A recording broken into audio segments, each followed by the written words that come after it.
Students, good morning, आदाब, नमस्कार, सत श्री अकाल टू एवरीवन। होप कि आप अच्छे होंगे, होप कि आप इंजॉय कर रहे होंगे, होप कि आप स्टडीज कर रहे होंगे। Welcome to DSEG class home classes.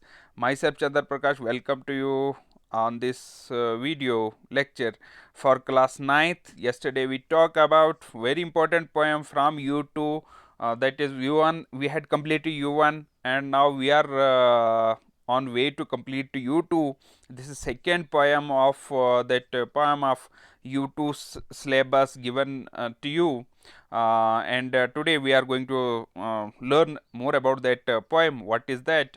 So human life is often composed to blossom, which wither away within a short span of time. We wish the blossom to stay longer, but it is not so. Blossom. So what is blossom? Blossom. It is a nowadays. It is आज जो season है ना, तो ये फूलों का, नए नए फूलों का खिलने का है। स्प्रिंग का सीजन है। आपने देखा होगा एप्रिकॉट्स पे फूल आ रहे हैं, चेरीज पे फूल आ रहे हैं, पियर पे फूल आ रहे हैं, ठीक है। एप्पल्स पे अभी आने वाले हैं हमारे इलाके में।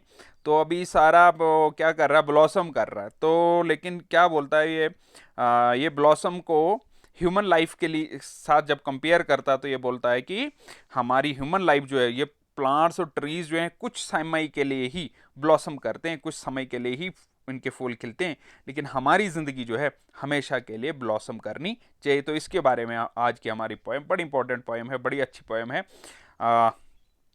To blossom written by Robert Herrick, यह हमारा टॉपिक है आज का, chapter number 9 and from your syllabus U2 syllabus, ठीक है। तो Robert Herrick was born in Cheapside, London का है, यानी ब्रिटिश राइटर ये भी है। 1607 में he became apprenticed to his uncle Sir William Herrick, who was a goldsmith and jeweler to the king, ठीक है।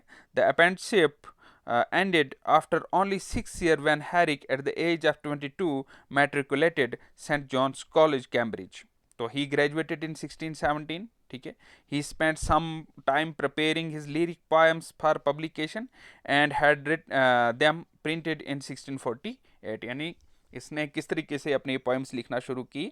तो हम भी अगर कोशिश करें तो हम भी अपना कुछ योगदान दे सकते हैं राइटिंग में। हमें कोशिश करनी चाहिए, अगर आपके पास टैलेंट है तो लिखने की कोशिश करें। पोएम्स छोटी छोटी, हिंदी उर्दू जिस भाषा में भी आप पढ़ते हैं उसमें लिखने की कोशिश करें, ठीक है।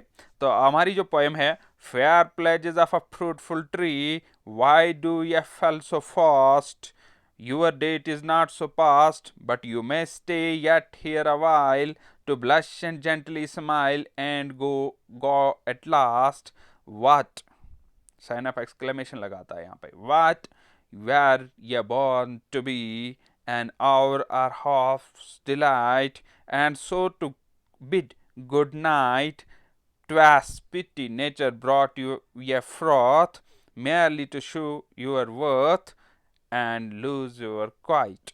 तो क्या बताता है यहाँ पर पॉइंट हमें, फेयर प्लेजेस। अब एक जो फ्रूटफुल ट्री होता है तो क्या प्लेज करता है वो, वाई डू ये फेल सो फास्ट, तो इसके जो ये ब्लॉसम्स है ना, जल्दी जल्दी खत्म क्यों, क्वेश्चन पूछ रहा है, इसके ब्लॉसम्स क्यों जल्दी जल्दी खत्म हो रहे हैं। एंड फिर क्या बोलता है, your date is not so past, अभी तो तुम्हारा वक्त नहीं गया है, अभी तो तुम्हारी जिंदगी बहुत लंबी है, तुम क्यों गिर गए, तुम्हारे फूल क्यों मुरझा गए। But you must stay yet here a while, तुम अभी रुकना, यानी ये रिक्वेस्ट करता है उसको कि ब्लॉसम को कि तुम अभी रुको, खत्म मत हो।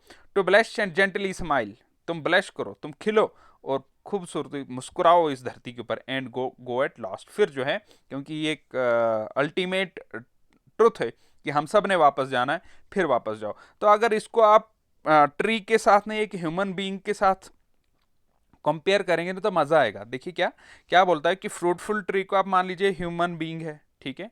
Fair pledges of a fruitful tree, why do ये फेल सो फास्ट, तुम्हारी जो मुस्कुराहट है, तुम्हारा जो खिलना है, क्यों जल्दी खत्म होता है। अभी तुम्हारा वक्त नहीं गया है, अभी तुम अभी जिंदा हो, यानी तुम्हारी बॉडी है, तुम अभी जिंदा हो, तुम बात कर रहे हो, तुम क्यों मुरझा गए हो।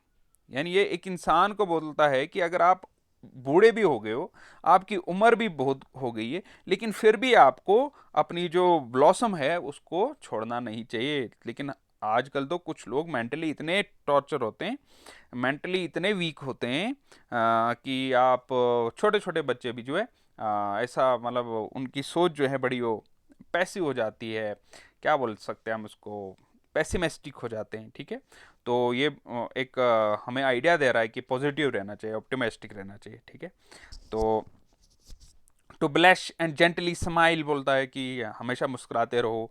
वाट were you born to be, या मतलब यू, तुम क्यों पैदा हुए थे भाई, हैं?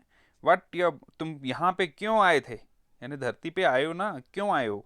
N hour or half's delight, कि सिर्फ 1 घंटे के लिए तुमने यहाँ पे हंस मुस्कुराना है, कि आधे घंटे के लिए तुमने मुस्कुराना है बस वापस चले जाना है। एंड से बी गुड नाइट, और फिर बोलना है गुड नाइट, बस हम चले जा रहे हैं, चले जा रहे हैं यहाँ से। ट्वैस पिटी, मुझे तरस आ रहा है तुम्हारे ऊपर। ठीक है, नेचर ब्रॉट योर फॉर्थ, कि कुदरत ने तुम्हें यहाँ पे लाया है, आगे लाया, क्यों लाया है? तुम्हें खिलने के लिए। तुम यहाँ पर ब्लॉसम करो, तुम यहाँ पर अपना रंग बिखोरो, तुम इस तरह फूल बन के रहो कि पूरा आंगन जो है सजा रहे।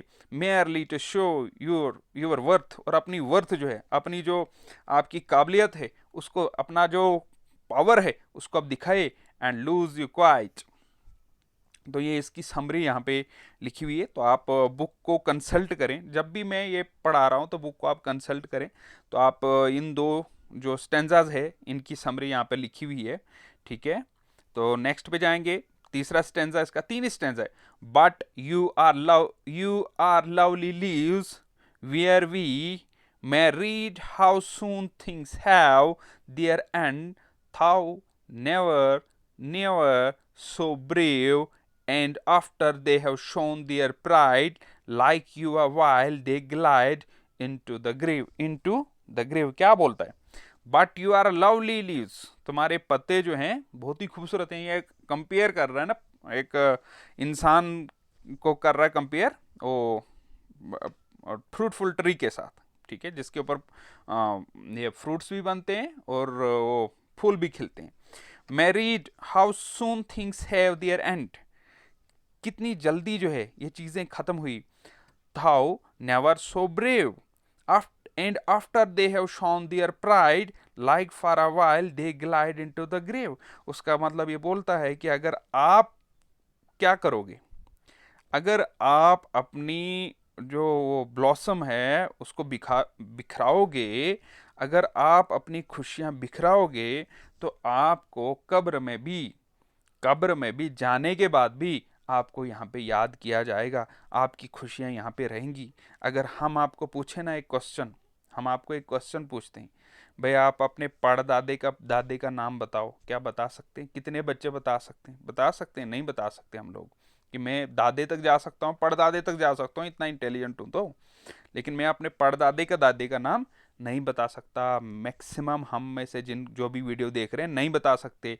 लेकिन मैं अगर आपको पूछूं रानी लक्ष्मी बाई का नाम तो कितनों को याद है? सबको याद है ना, हमारा और कोई रिश्तेदार नहीं ना है। भगत सिंह का नाम सबको याद है ना, महात्मा गांधी का नाम सबको याद है ना, नेल्सन मंडेला को जानते हो ना, मार्टिन लूथर किंग को जानते हो ना, अब्राहम लिंकन को जानते हो ना, एनस्टाइन को जानते हो ना। क्यों? क्योंकि वो ब्लॉसम किए और अपने नाम को जाने के बाद भी जिंदा रखा। तो ये हम सब को बोलता है कि आप सब में काबिलियत है, आप सब में इंटेलिजेंट हो, आप सब के अंदर क्या कैपेबिलिटी है, तो ब्लॉसम कीजिए। तो कितना खूबसूरत यहाँ पर बोला है पोइट ने। तो यहाँ पर इसका थोड़ा समरी भी यहाँ पर रखी हुई है स्लाइड मैंने।